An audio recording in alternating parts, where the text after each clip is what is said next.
Well, we talked about it at the top of the hour. Ohio voters, poll workers getting safety supplies now from an unlikely partnership. Secretary of State announcing a brewery and a distribution company donating thousands of gallons of hand sanitizer. Good afternoon, everyone. Thanks so much for joining us first at 4. I'm Brad Johansson. And it's Friday. I'm Darlene Hill. NBC4's Catherine Ross tells us all about a plan and why they say the collaboration will help make sure Ohio is ready for the election. These bottles of sanitizer are going to all of Ohio's 88 counties ahead of the election. It's one of a number of partnerships with Ohio manufacturers to make sure that voting is safe.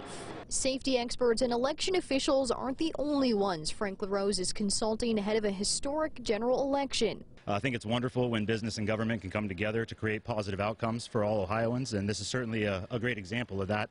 The Columbus Distributing Company and Anheuser-Busch's Columbus Brewery pivoted this summer to manufacture hand sanitizer. This hand sanitizer program is really a special part of what Anheuser-Busch can do to show up to support our local communities.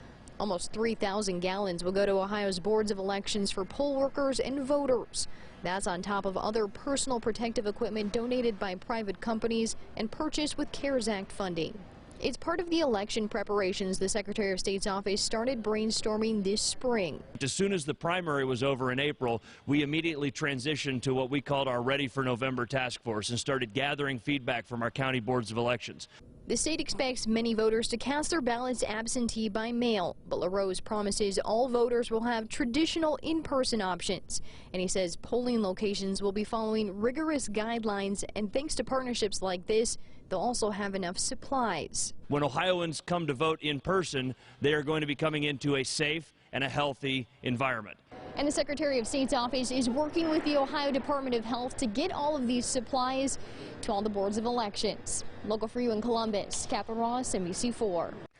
Remember, NBC4 is your local election headquarters. Visit NBC4i.com for our comprehensive voter guide. Has all the information you need to know about registering to vote, requesting an absentee ballot, and early voting hours, and so much more. Just visit NBC4i.com. All right.